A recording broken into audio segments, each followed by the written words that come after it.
You gotta turn the light on, bro.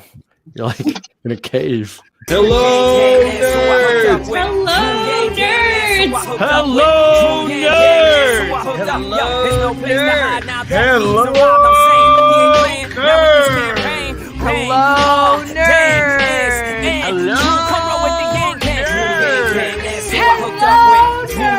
Hello, Hello, nerds! Hello, nerds! Hello, nerds! Hello, nerds! Hello. Hello, nerds! Hello, nerds! Hello, nerds! Hello, nerds. Hello, nerds! Hello, nerds!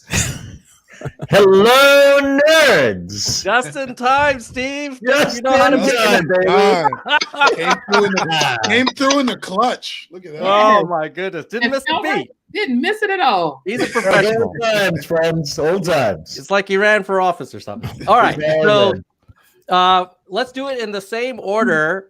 Introductions for those who are first time hearing from you. Let's go with Wendy, and then we'll go in the same order. Who are you? And then we'll talk about the debate. The existential question. I'm Reverend Wendy Hamilton. I served as the former director of spiritual and cultural outreach for the Andrew Yang campaign. Right. My name is Fred Ramey, co-founder of TFY PAC Truckers for Yang. What's going on? My name is Ron. I'm from the YouTube channel Read My Lips, and I pretty much followed Yang's campaign. And yeah, that's about it. My name is Avery Kim. I'm also a Yang 2020 alum, but I'm currently the digital communications director for congressional candidate David Kim. Hey, y'all. I'm Julie Gunnagle. I'm a candidate from Maricopa County, attorney and constitutional law nerd. And you Josh. do you kind of like Yang, Julie? You got to have I some. love Yang. Oh, there you go. All right, Josh. Josh from New Progressive Voice, and I was supporting Bernie, and now I'm on the Yang Gang. All right. Steve Marchand. I was a senior advisor for Andrew's campaign, former mayor here in New Hampshire, former gubernatorial candidate, and forever Yang Gang. All right. So why don't we start with just kind of high-level reactions? I'll go first, and then maybe we'll go in the same order. We'll mix up the order later. Let's ask each person, who do you think won, and what was the most memorable moment or the most memorable thing about what you just witnessed? I think that Biden didn't lose, therefore he won. I felt like Trump had to throw some Hail Marys, and they didn't really come through for him. The most memorable thing was probably when Biden said, hey, you know me, you know this guy over there, and you know our character, and you got to make a choice on who you trust, or words to that effect. And I thought that was pretty powerful. But Rev, what did you think, and who won?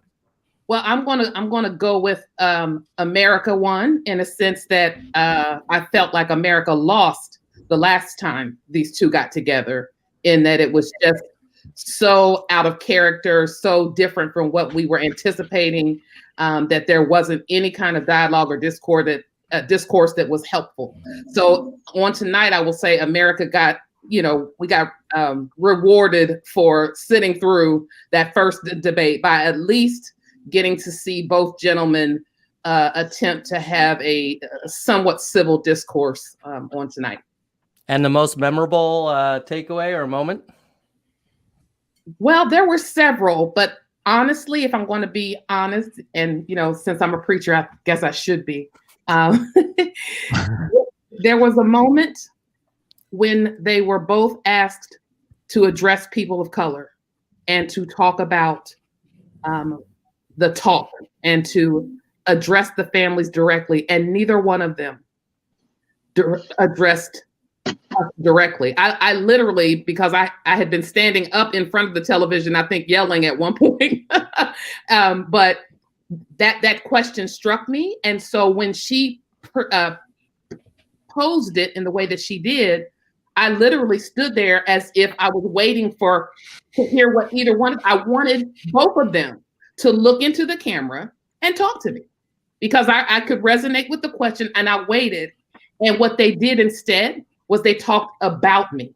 They talked about the policies that support people of color or what they feel like they've done or not done to support people, but they did not talk to me. And that kind of, that struck me. That was very striking for me personally, and a missed opportunity for both of them. Fred, what do you think? What was who won and what was your most memorable moment? I thought it was a stalemate, and a draw. Really, I didn't one way or the other. The first 30 minutes. I saw Zach tweet the first 30 minutes. After the first 30 minutes, Americans have tuned out, and that's where I was at. Neither candidate really said anything of any real value to me. So there was nothing that was memorable other than to Wendy's point. I thought that was a missed opportunity as well. But yeah, there was nothing of real value that I got of it. It was a total waste of time in my book. I think most of Americans have pretty much made up their mind. I agree with that. And all you were getting was confirmation of things that you already kind of knew, and total waste of time. Ronnie, what about you? Oh man, what a stark difference from the last debate they had. Just like completely different. Yeah, I think at the end of the day, it's going to show Biden won. Not that he, did an incredible job. He just happened to do better than Trump in this instance. I don't think either of them had any like crazy, memorable, standout moments that you'd plaster on a shirt afterwards or anything. But when when Trump said they're learning to live with coronavirus, and he said, no, they're learning to die with it. That was, I guess that was probably one of his standout moments. I don't think anybody watching this will defect to the other side. It's only solidified the people they were already interested in, much to what Fred was saying. And yeah, that's about it. All right. Avery, what did you think? I definitely think that Biden won, but I also think that for many people, if there really are people who are very on the fence still, and if they don't do any fact checking, I think it might have actually been a more difficult decision than we might be interpreting, just because of the fact that if you don't fact check what either candidate is saying, they actually seemed like they were sort of talking about policy this time and sort of talking about records this time. But of course, when you fact check it, the choices become more clear. I would think that the one thing I actually thought was missing was more conversation about rural America. I think that for a final presidential debate where there are a lot of people who are probably on the fence in those areas, to not hear that, I think was, pretty amazing. That a lot of the conversation, besides the foreign policy, which I think was really important, they had somewhat of a substantive discourse on that finally. But I think that, not including things about rural America, including things more that are kind of like the buzzier national issues, while yes, those are really important as well, I do think that this could have been a really big time for Biden to shine and be like, this is where Trump really failed rural America. But obviously that wasn't the opportunities given tonight. What do you think, Julie? So I think Biden won, but I think for a different reason, because I don't think that this debate or any other is actually aimed at undecided voters. I'm not sure that those people actually exist out in the world. There's people who are really, really involved in the process. And as someone who Biden wasn't my first, second, third, fourth, go down the list choice, I can tell you that the moment tonight where he had to tell the room, where Trump had to tell the room that he is the least racist person in the room, man, I'm ready to go knock 1,000,000 doors to make sure that this is the last debate where I ever have to see a President Trump on the stage. So that for me is the win, is a garnered enthusiasm of the base. Julie, what do you mean? I can't see the people up there. I can't see them up there. It's black up there, but I am the least the least racist person in this room. Who And then you says know that? that now. I can't see Donald who's Trump up there, says but I know that. it's me. He says that all the time. This is what you get. Yeah. But Josh, what about you? Did you see a winner? What was the most memorable thing? Yeah, I think it was Joe Biden. I think the most memorable was an overall message of humanity when he spoke about, learning to live with it versus dying with it. And he spoke directly to the American people. When Trump cornered him on why did you have the cages at the border, he explained, he had a good explanation for that. Otherwise, they would have been left out in the cold with the animals, nothing to eat, no shower, while they waited for the attorney for asylum or the court system for asylum. So I thought that was a really good answer. So he also looked like he was going to cry at one point when he talked about how the mother's kids were being taken away from them. And he was very emphatic, making that point several times. You could see it on his face. It was very like a look of anguish. So I think that because we're going through coronavirus and we've seen so many people dying, I think that message will resonate with a lot of people, that he comes across as empathetic and that he cares and he wants to unite. Whereas Trump, we got the same rhetoric we know from him. There was nothing new that he presented in his discussion. Steve? When you go last, it sounds like you repeat everybody. There are two statements that sound opposing but are not incongruous. One is, this may be pound for pound the best debate that Donald Trump has had in any of his presidential general election debates. He made a point to remain quite restrained for almost the entirety of the 90 minutes. Oh, actually more than 90 minutes.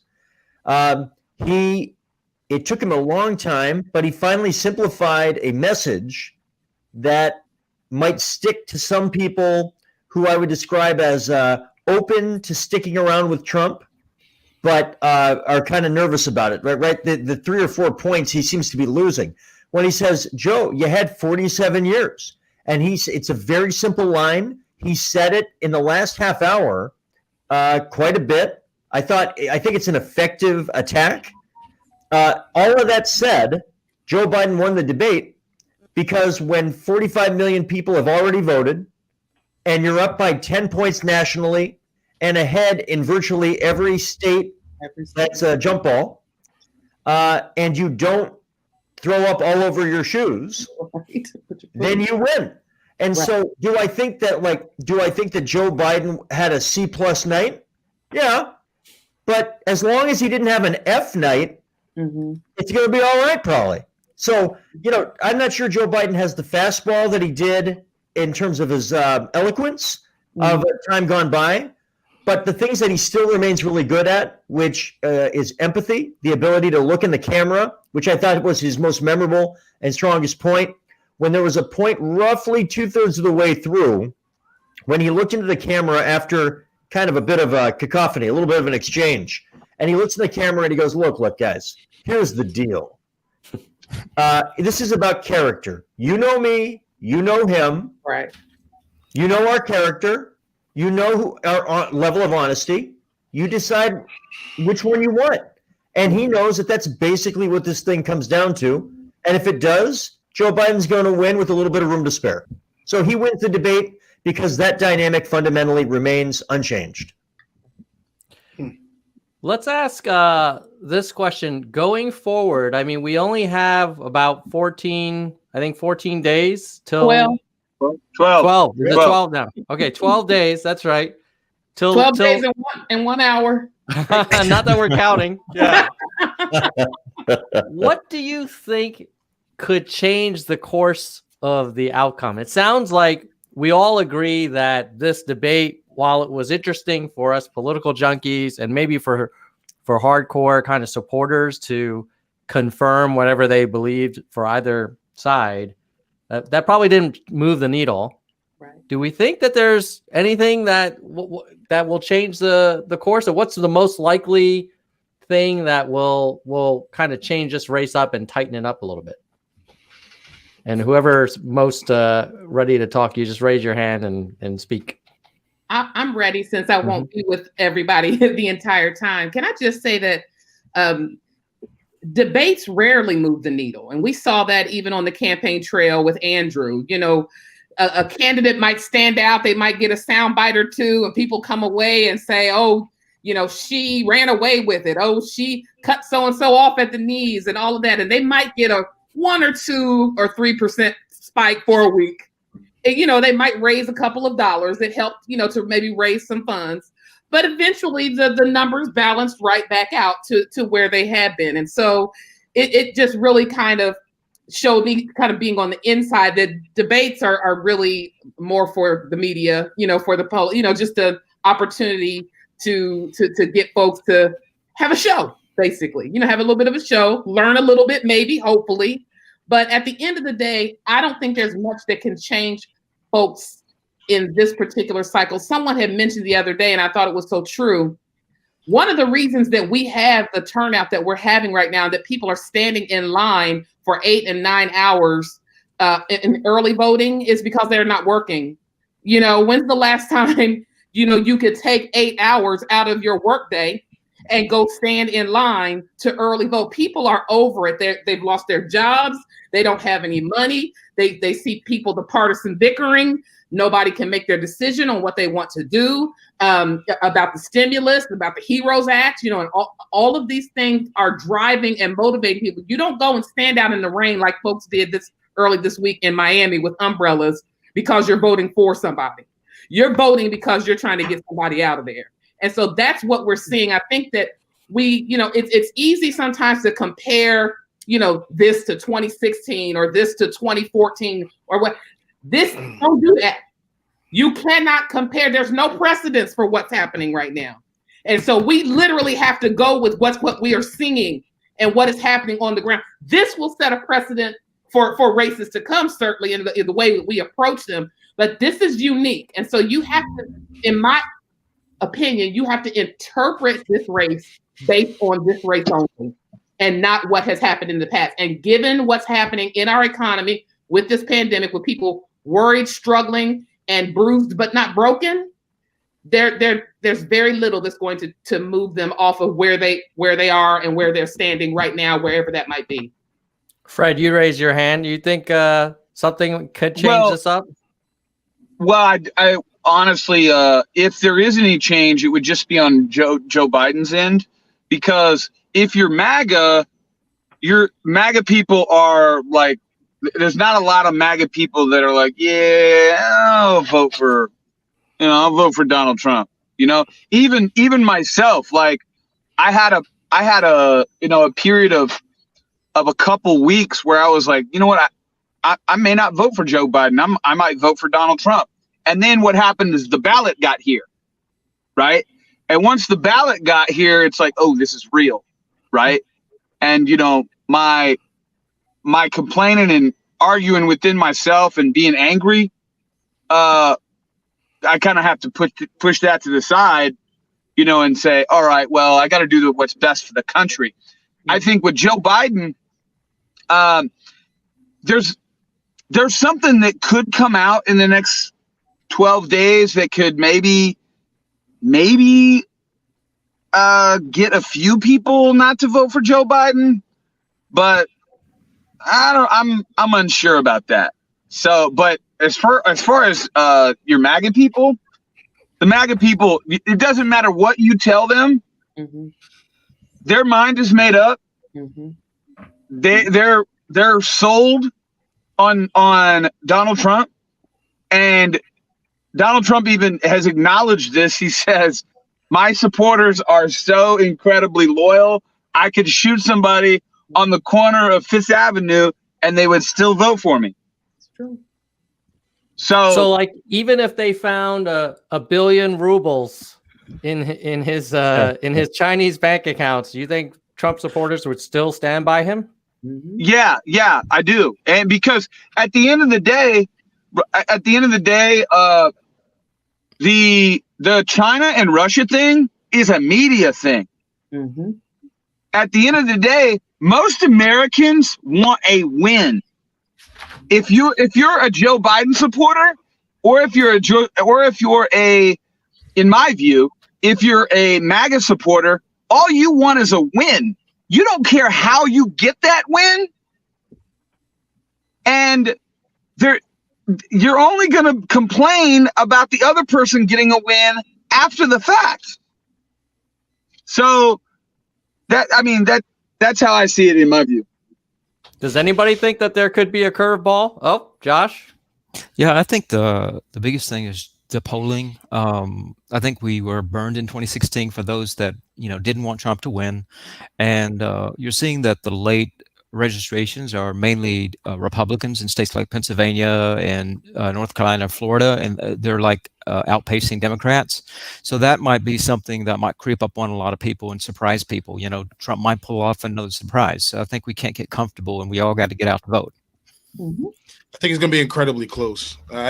Anybody thinking that, I don't think Joe Biden's going to sweep Trump or anything. I think it's going to be a nail biter, in my opinion, because there's a lot of people who are actually afraid to speak up for fear of getting judged. Like I dropped the video, Yep. Don't voter shame, because even some of the conservative Yang Gang was getting voter shamed.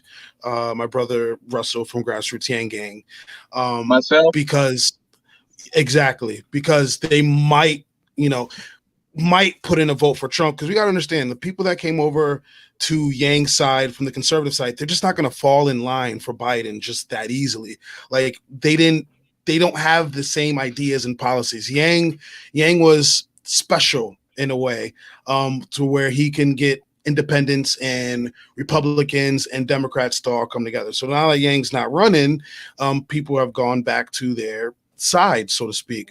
So I get inboxes and emails, etc., all the time saying like, I'm thinking of voting for Trump, but I can't say anything because my friends are going to yell at me, or Yang Gang is going to yell at me, or I'm going to be judged. I think it's going to be incredibly close. As far as what could change within the next 12 days, a stimulus bill, the stimulus being dropped, I don't think that's going to happen, judging by Pelosi's last CNN talk she had. She's very set on what she wants in that bill. But that may be the only curveball.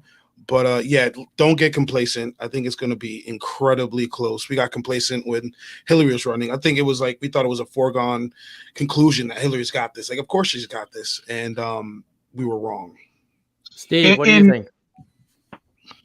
A quick comment. I want to build off the last two comments, Tom. And in one of the previous post-debate conversations we had, a data point that I think is really important. And if you think about tonight's debate, it came up a lot. Donald Trump kept driving this home. In 2008, Barack Obama got 93% of the black male vote. Mm-hmm. In 2012, Barack Obama got 87% of the black male vote. Mm-hmm. And in 2016, Hillary got 80% of the black male vote. Now, 80% is still a heck of a big number. Mm-hmm. Every second, there is a deterioration of support that is steady. And if you listen to Trump and his advisors over the past 4 years, they see that there isn't a whole lot more room to grow among white voters who voted in 2016 because they won that large chunk of the population by an overwhelming margin. So there's only two places they can go if they're going to win the election. So what's going to happen in the next 12 days? It's probably not an event that happens in the next 12 days. It is something related to what the turnout looks like and the composition and the difference between what we're projecting and what may happen. The two places where there's room for growth, I think, this is what Trump is banking on, is to get an even larger percentage of the black male vote. If that number deteriorates further from 93 to 87 to 80, and it gets down into the, say, the mid-70s, in a place like Michigan, Pennsylvania, you think about trying to hold on to Georgia, holding on to Texas, you holding on to North Carolina. People forget, Donald Trump doesn't need to win any states he didn't win in 2016. He just can't afford to lose too many of the ones that he won in 2016. So if he holds on to Arizona, North Carolina, Florida, and Pennsylvania, he's going to be the president. And I think it's unlikely at the moment that he'll do that. But if you think about where there's big pockets of votes that he can make inroads, think of all the time he spent tonight saying, I would argue, outrageous things about being the greatest president for Black Americans since maybe Abraham Lincoln, LBJ clears his throat, Barack Obama clears his throat. Like, come on. But here's the other group. The largest group of people in America, particularly in the upper Midwest, who were not registered to vote in 2016, but that are registering to vote in 2020, are white voters without a college degree. That is where the greatest room for growth in the expansion of the electorate, the net expansion, new voters. And we know from the data that that is the cohort that is most likely, if you don't know much about a voter, but you know that they are a white voter without a college degree, if you're Donald Trump, every 10 people you can get to register to vote that meet that definition, you know you're going to win at least 6 of them, the way the numbers are, and that means you'll take your chances on it. You don't even have to do a lot of persuasion. You just got to get them to come out, and if they do come out, you're going to win that group by at least 20 and maybe as much as 40 points. So the way that he's got to try to hold on to these 4 or 5 states he's got to hold on to win the whole thing isn't going to be from some big event that occurs in the next 12 days, I think. It's going to be by chipping away a little further at the black male vote and expanding the number of white non-college educated voters. And if you look at what he was talking about tonight, think about what happened when Biden talked about oil. What did Trump say? He looked into the camera and he said, "Did you hear that, Texas? Did you hear that, Ohio? Did you hear that about fracking, Pennsylvania?" He knows exactly what he's trying to get. I don't think he can get there, but I think I know what they're trying to get to. This next question will be for Julie, Avery, and then Wendy. I think you're going to have to drop also. We'll give you the last word on this next question. Okay. I noticed that President Trump in a previous rally was talking about support from women and how he's saved the neighborhoods from, I don't know what he saved them from, but he saved them. And Julie, maybe we'll start. That's right. Cory Booker's coming for you. Julian Castro's coming. So we'll start with Julie and then Avery and then Wendy. Like, what do you think? Which of the 2 candidates today won the most kind of women supporters or activated the most women voters, or maybe they didn't, neither did very good. I don't know. What do you think? We'll start with you, Julie. Yeah, I mean, I think that I want to see a woman at the top of the ticket in 2024. I was utterly unmoved by seeing 2 men up there debating, and I want to see America do better. I want to see diversity up on that stage, and I didn't hear much on a lot of the issues that I care about. I mean, Amy Coney Barrett just got the nod to move the nomination to the full Senate. I'm terrified about what that means for women's healthcare, and I heard almost nothing on it this evening. I think it's a big misstep that went utterly. Avery, what about you? What was your read? Do you feel like either candidate spoke to women in the country?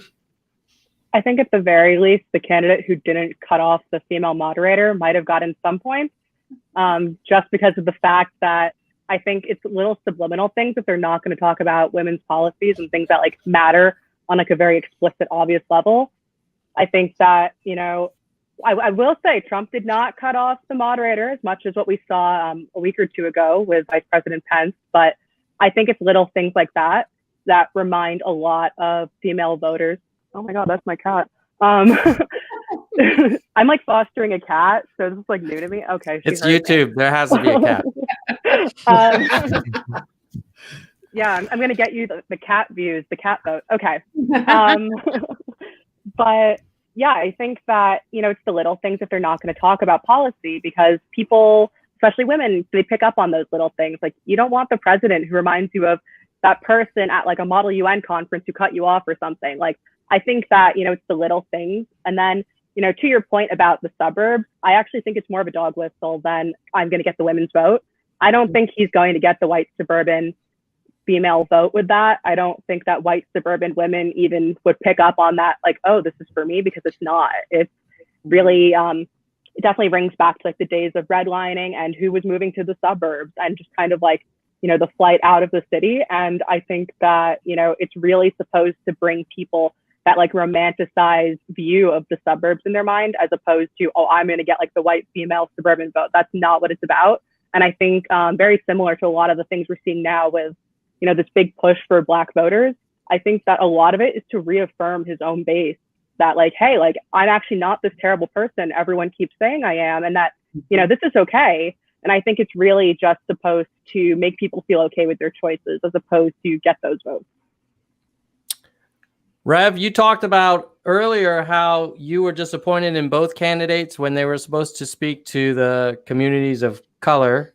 Mm-hmm. What about women's perspectives or women's interests? Did you feel like that was discussed? Well, let me say that, you know, women are interested in everything being discussed. So, you know, let's be clear. I don't want this to, you know, be as though that women are sitting aside waiting for any one specific topic to come up. Is there one where we, you know, hope that if it comes up that you have a sensitivity, you know, to how you approach the answer? Absolutely. But we want to know everything that was talked about tonight. Women wanted to know about. The only thing I will say, you know, which may sound a little old fashioned or whatever, is I would like to think, and maybe I'll just speak for myself instead of women, you know, is that we do tend to have that sort of sensitive, nurturing side. And so I would say that when, you know, Biden spoke repeatedly about the children and about being separated from the parents and the children not having what they needed and not being cared for properly, and, you know, sort of making that place where, you know, Trump tends to, when he's speaking, if he's speaking to women, it's more from a safety, you know, like, I'm your protector. I'm going to make sure you're okay. And that, you know, that we're not damsels in distress. Okay. So that doesn't always, not all of us. And so that doesn't always win us over. It's like, look, dude, I can change a tire and I got a tire iron and knock somebody in the head. They come in my house too. I don't need that. I'm good. You know?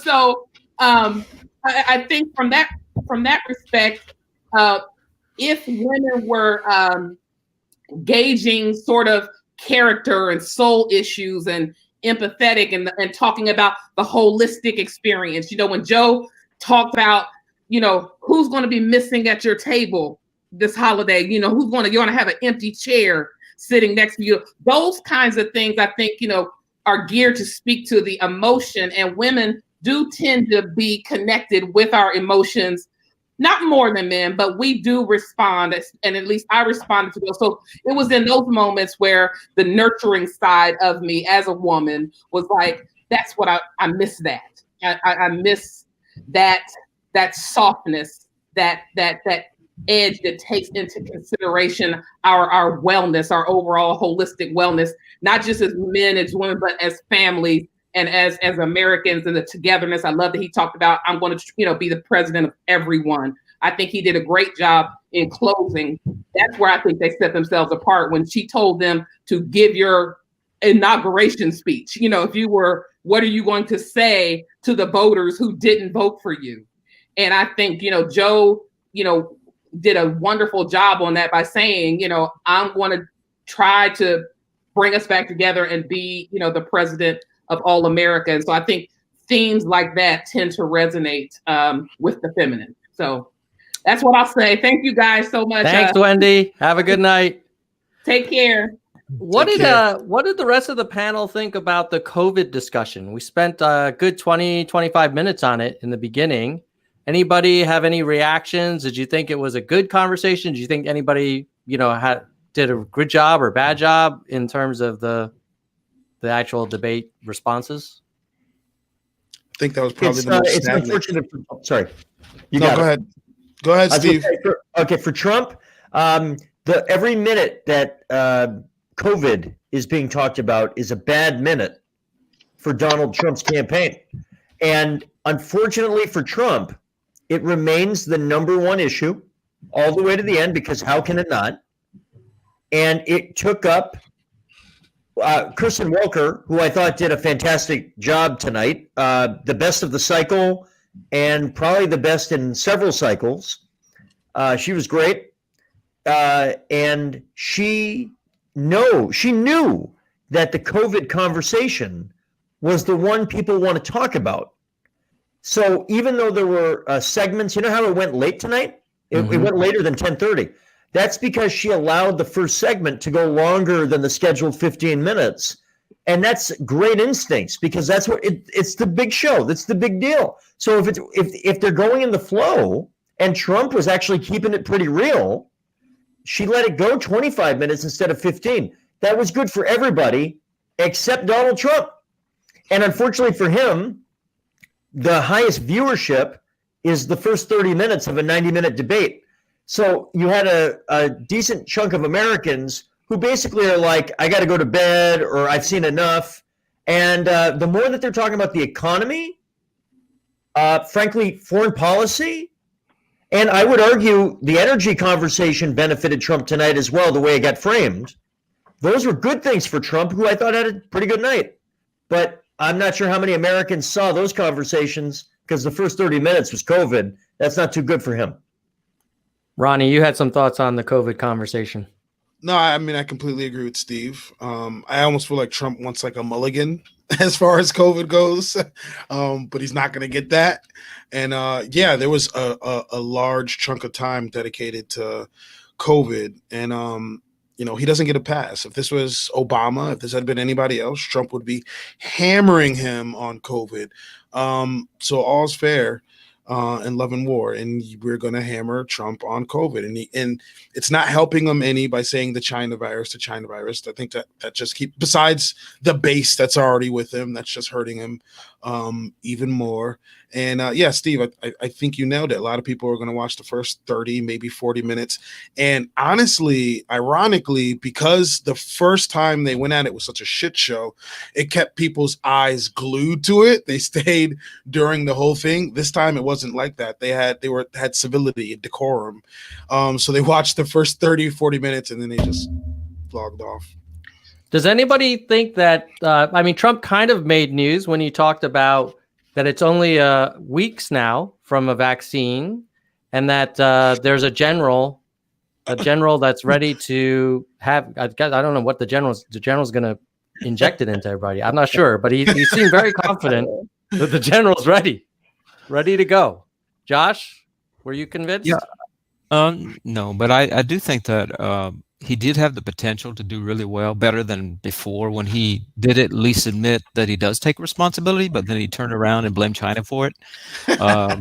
So, I mean, that was unfortunate, because for him, I think that if he had gone with that, I take responsibility, here's what we did right, and here's what I might do differently, and what we'll do differently going forward, I think that might have really helped him a lot more than hurt him. I think in this case, it hurt him.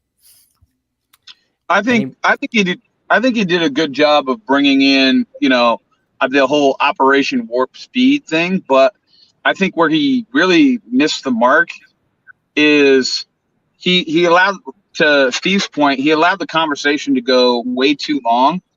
And then he didn't deflect as much as I thought he would.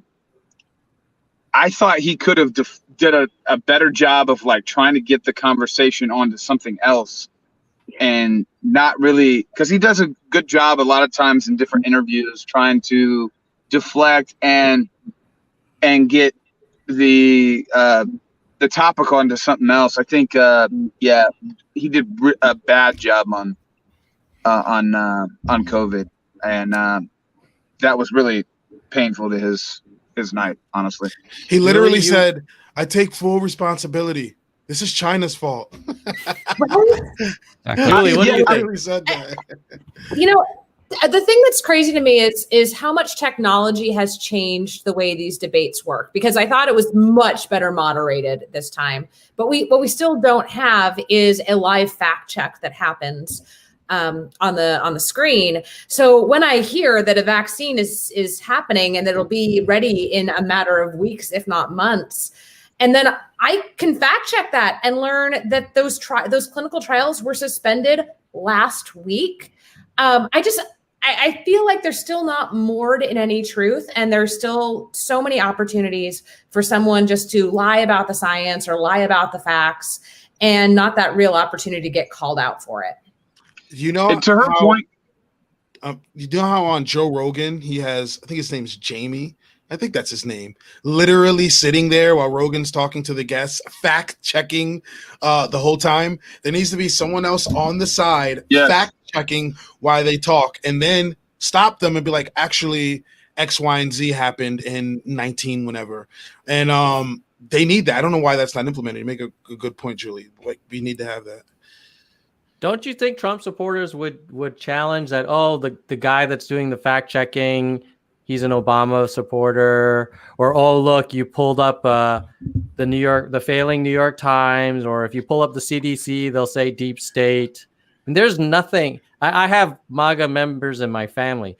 I cannot give them any facts that they will not either say it's fake, it's by some Obama person that did it, or I heard otherwise. You know, people are saying this, people are saying that. And I don't know if I mean, Julie, maybe you have a greater confidence in the American people's desire for facts, but why do you think that the Trump voters will be like, look, doesn't Ben Shapiro say facts over feelings? Doesn't Ben Shapiro say facts over feelings? Now suddenly facts don't matter. I don't know. They need to make up their mind. I mean, this is going to be something that we're going to grapple with for a real long time. How does society deal with folks who don't believe in objective truth? Like, that's going to be an issue. But I mean, by and large, again, the audience isn't that small group that doesn't believe in objective truth. It's everybody else, and everybody else deserves the live fact checking. And I have so much faith in the intelligence of voters. Hopefully it's well placed. But you know, just being able to have access to that information, I think, would be huge. Josh, you big fan of the fact checking? Yeah, I think Julie said it eloquently. Basically, you're not going to change the mega group. I do think that there are maybe 10, 15% on the sitting on the sideline that are looking for fact. Tell me something that because I do think Trump did accomplish some, and they look at that, but they're wondering, is there enough for me to sort of push me over the line to vote for him versus Biden? For somebody who's more in the middle, I don't think that the fact checking and not believing the fact checking is just the MAGA people. I think by and large, people they're in their ideological mind and they're in their bipartisan mind, and we would do well to get out of those mindsets and get into our learning mind when we're trying to gather information or have a conversation. Most people I wouldn't say most people, but a good amount of people that I've talked to or had a conversation with are in that ideological mind, and there's no amount of facts that you could give them that is going to change what they already believe, because everything is filtered through that ideological or bipartisan mind. I think Avery had something to say too. Yeah, I think there's 2 points about this. One, kind of to that point, is that I agree, but I think that's why groups like the Lincoln Project and groups like Republican Voters Against Trump are really powerful right now, because they're not targeting like the far right. They're targeting those people on the center right to right who are, I would say, kind of, they don't fit that image of the undecided voter that we often think of, but I think they might be the ones who are undecided in this election.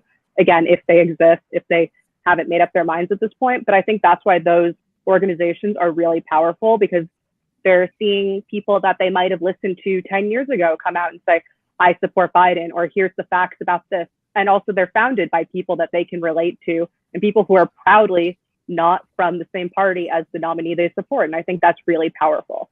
And I think the second thing is that, we have this conversation where there's people who won't believe anything anymore. And I think it's because we allowed it to get to this point. Of course, that's like 2020 vision. In retrospect, it's the most powerful thing or whatever, but it's true. In 2016, had we done this during, even the Republican primary debates, maybe we would have had Jeb Bush or something like that. I think that, we really missed it in the very beginning, and we allowed it to keep going and going. And that's why we're at this point where you can have, even today on Twitter, there's hashtag defund NPR. And I think it's things like that, show that we're so far from a place where people can just get the facts that they need. But I think that is why groups like the Lincoln Project are so powerful, because, they're speaking to the people who don't quite trust the people who are speaking to them with the facts that they need to hear. And I think that if we have more independent groups like that popping up, that will be really powerful. But of course, that brings in the question of who's in these groups. And, are these people that we can trust? And like, it becomes a whole cycle. But I am hopeful that at least in the next 4 years, we can start to get some of the fringe out kind of on both sides, and it sort of recenters itself to people who will believe things they might not agree with, or at least acknowledge that it's the truth. Can I just add one more thing to that? Go ahead, Josh. I also wanted to point out what Fred said. Yeah, it is right. I think it is across the board. It's not just MAGA. We all kind of get caught up in it. But I think for the most part, it's people like us that are really on Twitter and we're really involved in politics. But a good portion of America, maybe they're just catching on now. This debate is the first time they're tuning in, right? And so I do think something like that could be very helpful. They're like, okay, is that true or not? Because I don't have time. I haven't looked. I haven't been following. So yeah. I'm totally behind that. Mm-hmm. Let me ask you guys about the economy. Oftentimes that's like the economy, jobs. It didn't feel like it was a central point of this night's discussion. Do you think either of them did a better job talking about the economy? Well, Trump brought up the stock market, but that's not a reflection of how the average day person is doing. So no, they didn't. Neither one of them really did well or brought up anything significant, in my opinion, when talking about the economy. I noticed. Biden. Oh, no, go ahead. Good point. Yeah, I think that what was really great was Biden had that line that we're starting to hear more from candidates, that we're not the economy. I mean, I work for David Kim, like that's one of the people who says that a lot, but it's true.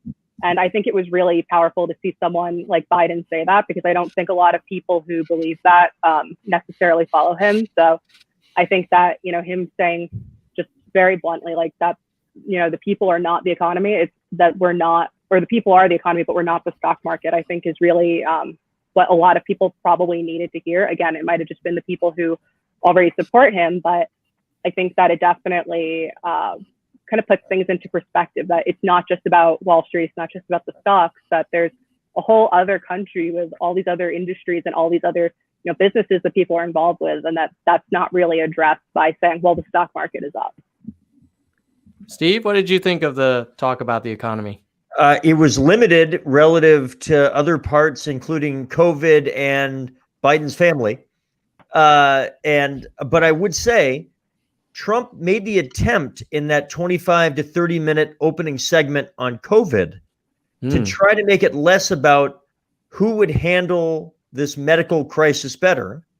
And he tried to turn it more into who is going to close the economy down versus who's going to find a way to keep the economy going while we're going through this international crisis that, hey, what you going to do?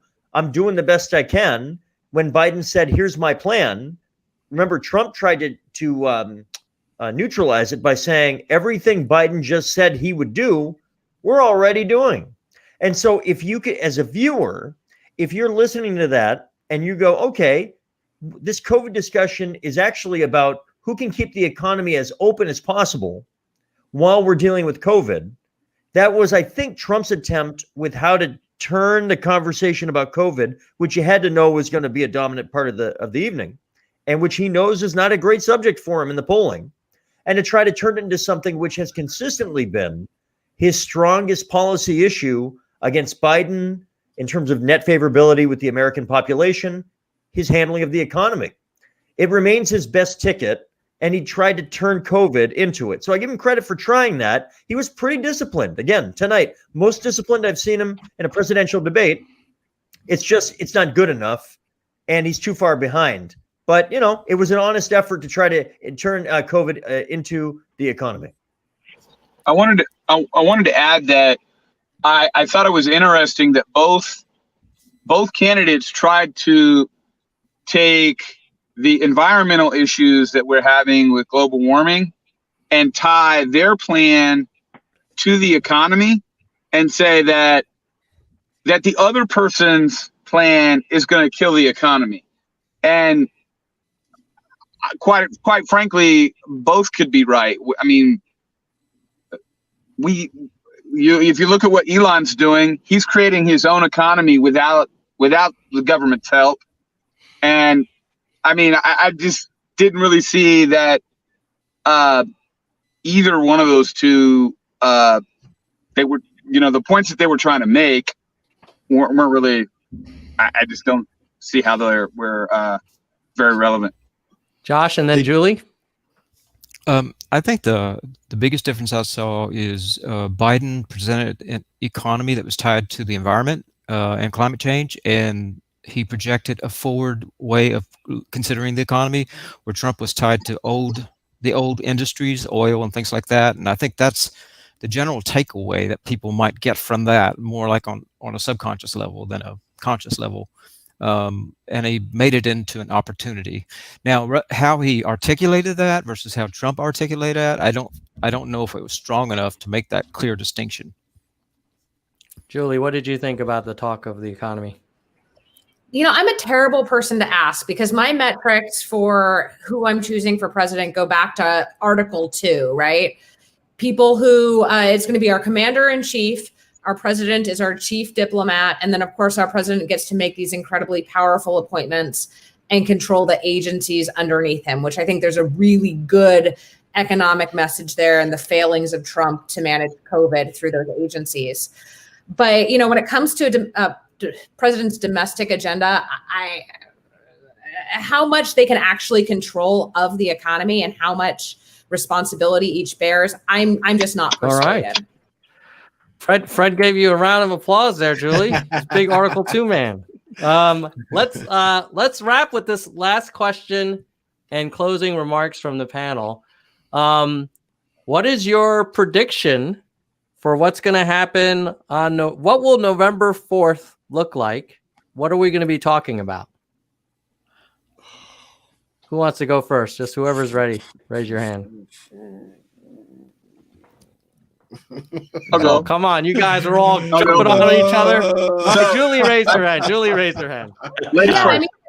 To quote from my favorite movie, the future isn't written yet. It's ours to make right now. So whatever November 4th looks like, it will be because of the actions that we take in the upcoming 12 days. If we want a different future, we've got to get out there. We've got to be talking to voters. We've got to be working for it. And we've got to be supporting good candidates who will get us there. And Julie, I know that since that was our wrap-up question, if there are people in the audience who are like, hey, this Julie Gunnigal, she seems like she's pretty sensible. How can they learn more about you? Because I appreciate that you are running for office. Oh, there it is. Gunnigal 2020. Nice. Oh, she did. That was well. I know, dude. Done. She just angled that. You should have had that on the whole time. Well played, right. Julie. Well played. Yes. Excellent. Okay. Who wants to go next? November 4th. I'm predicting a blue wave. So I think the Democrats are going to win a trifecta. However, I don't think they're going to get anything done in that 4 years, which is going to be terrible for them. And then also to Josh's earlier point about polling, I just wanted to say that in the event that I'm wrong and we do have a Trump win, that is going to really, really it's going to break down the trust in our polling system if we have a Trump win. Mm-hmm. In the election system or in the polls? In the polling system. So people are going to say, especially in the general, because polling in the GOP and DNC races looks like they've been pretty decent, to be quite honest. But if we have a Trump win, it's going to be really damning for all these polling agencies, and it's going to be because of Ronnie's point, where people don't even want to check mark conservative or Republican because they don't want to deal with the angst or the anger that's going to come their way. But in my opinion, in my view, I don't think this is going to be a problem. I'm hoping it's not going to be a problem. I do want to have a blue wave just to see what the Democrats can do with all three phases. We have a trifecta. We can get a lot done, supposedly. I don't believe we're going to, because our system is broken, because we need democracy reform. to the highest level. All right. I think it's history. No matter what, history will be made. It'll be talking about this in the history books for a long time to come. I mean, you'd have, on one hand, you could have Joe Biden, the oldest president going into office ever, right? With a woman VP who probably will be taking his spot, and a woman of color on top of that. And he'd be dethroning Donald Trump. He'd be the man that dethroned Donald Trump. And then on the other hand, you could have Donald Trump, Teflon Don, still reclaiming his throne and taking a swath through the Democrats. So no matter what happens, somebody's going to be pissed and somebody's going to be ecstatic. And we'll be talking about it for months to come. I'll have unlimited content for my channel. The Read My Lips YouTube channel will have daily uploads. Oh man. Josh, what about you? What do you think? What do you think? You're probably going to shoot a video for your new Progressive Voice channel. What are you going to be talking about on November 4th? Yeah, I mean, I would hope that by the end of the evening, November 3rd, we'll have a clear winner, or we'll all know who the winner is. But my guess is on November 4th, we'll all be stuck at the TV, the video, whatever, looking at the numbers and still waiting to see who won. And whether or not Donald Trump might take it to the Supreme Court or something along those lines, or Trump clearly wins and everybody's shocked again. Or Biden just clearly wins. But my guess is on November the 4th, most likely the numbers will not be definite about who won. Unfortunately, I had to say that. Let's do Avery and then let's do Avery and then Steve. Avery, November 4th. You'll be celebrating David Kim's win, probably. What do you think? I hope. But remember, it's mostly mail-in in California. So as a survivor of the New York 12 ballot mess with Suraj Patel, the Carolyn Maloney district that Trump always brings up, we don't know how quick it will take for the ballots to be counted. And I think that primary goes to show that, in a primary where they're trying to figure out what mail-in ballots look like and how to actually process that, it ended up having 25 to 30% rejection rates for things beyond voter control in a very progressive district of New York. And that's just a congressional race. And I bring these numbers up because, I don't know how many people are watching this, but if you can vote early and safely, go do it. Because I think that the only way that we can feel somewhat comfortable on November 4th is if we see those in-person numbers looking really good. If we have anything that's even, kind of like in the middle, then that leaves it all up to the human error of mail-in ballots. And while I'm a huge supporter of mail-in ballots because I think it makes what could be an unsafe situation for so many people a lot safer, I think that a lot of, young, healthy people I'm noticing are really into it because it's convenient, but I don't think they realize the implications of what happens when the results are close in person. So November 4th, I don't think that we will have definitive results because of how much emphasis there initially was on requesting mail-in ballots. And also because of that, I think a lot of people might have switched their minds, but in some states that means you might have to bring in your mail-in ballot, which I know some people don't or don't even know to do. So I'm definitely very worried about, anything that could go wrong with mail-ins. So that's why I think that the big emphasis over the next 12 days is to get everybody to the polling booth in person who can, because I think that that's the only way we can feel confident one way or another on November 4th, because otherwise it's going to be left down to, as we saw in New York 12, it's going to be left down to, oh, well, the post office didn't get the same information as this post office. Well, we're going to just get rid of all of this post office's mail-in ballots because they don't have a postmark or something when it's not the voters' fault. And a lot of those voters thought they were doing the right thing by voting by mail. So I think that, that's the point I really want to put in everyone's heads is like, if you can do your in-person early vote, go do it. I mean, also we just saw like a ballot box go up in fire somewhere in California, I think like one of those secure locations. And I don't know if we're going to have anything on November 4th, but I know that if it is close for whatever reason, it's going to be a very messy few months. So we really need to make sure that anyone who is physically able to go in person and early does it, because we can't have uncertainty beyond November 4th, but that most likely will be our reality. Steve, what do you think? also skeptical that we'll have any certainty on November 4th? On November 4th, the exact question you asked, we probably will not have a consensus winner of the presidency. I do think it will probably look like Biden is ahead in enough states where the electoral vote count could actually take him well over 300, but that they're close enough with a lot of mail-in votes that need to be counted and so forth, that it may be difficult, if not impossible, to say with certainty, at lunchtime on November 4th. And of course, Donald Trump will look for any reason to make it messy. So even if it's going to have to be damn clear in order for us to know by lunchtime on November 4th. And I just think there are too many states that are going to be within 3 to 5 points on either side.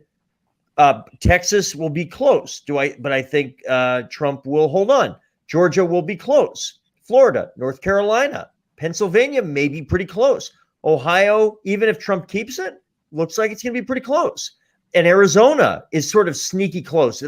It's been closing a little bit to a 3 to 5 point. So we can do this all day. And it means that I think Biden will end up above 300. We just may not be able to say it on the 4th. Now, I do think the Democrats, we will be able to say early on the 3rd, the night of the 3rd, the Democrats have held the House and are likely going to gain something like 10 seats net in the House. Some of the remaining Republican suburban congresspeople are in a whole heap of trouble. And some of the Democratic congressional freshmen who in a different environment would be very vulnerable will generally survive. And then I think the Senate, which will get an awful lot of attention on election night, it seems like Democrats are poised to take that over by a narrow margin. One seat that as Democrats, we get very excited about: Arizona, North Carolina, Maine, and a handful of other states that look like pretty good flip opportunities. Most Democrats are resigned to Doug Jones likely losing that Alabama seat. There's one other seat that we're not talking a lot about that I do want to mention, because if it's really close, it could make the difference between a tie or a 51-49, that sort of thing. And it's Michigan.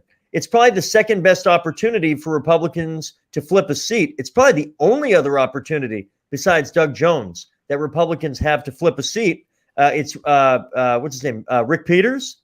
And there's John James, who's a very attractive candidate, gave Stabenow a tough run for her money 2 years ago, is back at it, and is within about 5 or 6 points, and Peters can't seal the deal.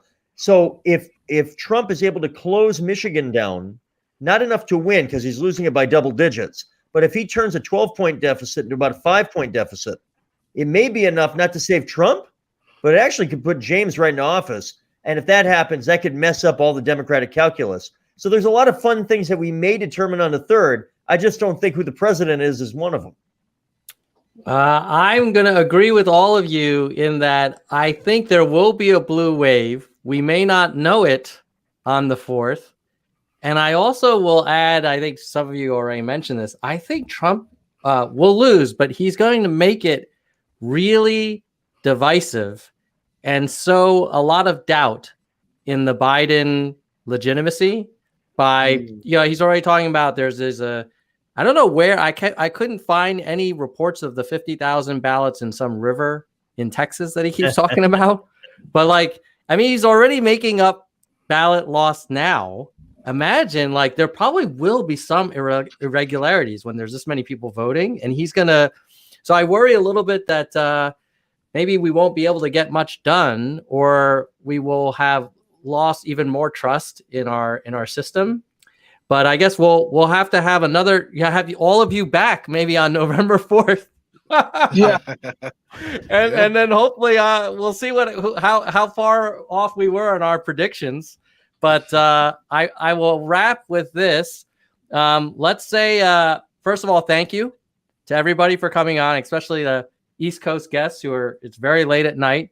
And Julie, I know you're also running a campaign and you spent time with us in the Nerd Zone. So make sure everybody check out gunnagold2020.com. Avery Kim, you're probably going to want us to check out David Kim. What's the 2020.com. Of course, David Kim 2020.com. Subscribe to Read My Lips. subscribe to New Progressive Voice. Consider donating to TFY PAC, Truckers for Yang PAC. Steve, what are you going for? What are you boosting these days? You know what? I'll tell you what I'm What are you boosting. I got my boosting? state pack. It's called Move the Goalpost, nh.com. It's Move the Goalpost. It's moving the goalpost on progressive politics and about the window of what we're allowed to talk about in public policy, as well as taking red and purplish districts and moving the goalpost in terms of what can be competitive for Democrats. It's very New Hampshire focused. I've been able to give money to over 100 state rep and state Senate candidates here in New Hampshire, and we're going to try to get super majorities in the House and Senate for my Democratic friends. And you know what they say in New Hampshire? It's always good to make friends. Andrew, I will say, Andrew Yang, a couple nights ago was great. He was the keynote speaker for the Carroll County Democrats Fall Dinner. It was, like everything these days, a Zoom event, a Zoom version of it. But anytime Andrew can be a keynote in New Hampshire, I want him to do that, especially when he can stay in his sweatpants in order to do that. The people up here love him, and now they know who he is. And I think it's a good thing for him to keep making friends up in a state like New Hampshire. I don't know why. I'm just saying. All right. I like the sounds of that 2024 pre-announcement. Speaking of Yang, if anybody goes to the Nerds for Yang Twitter handle, my Twitter account, about every other tweet, I'm pushing this petition to encourage the Biden transition team to strongly consider Andrew Yang for a senior post in the Biden administration.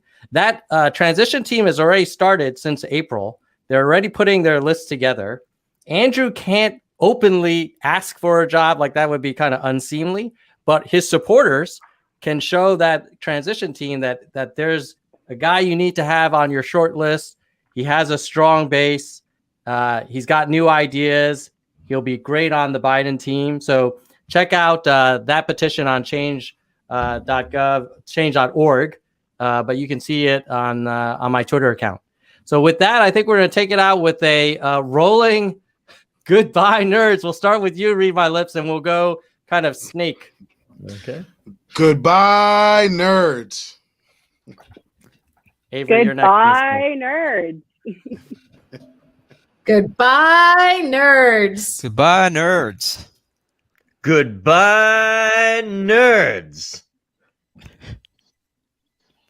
Goodbye, nerds. Goodbye, nerds. Peace out.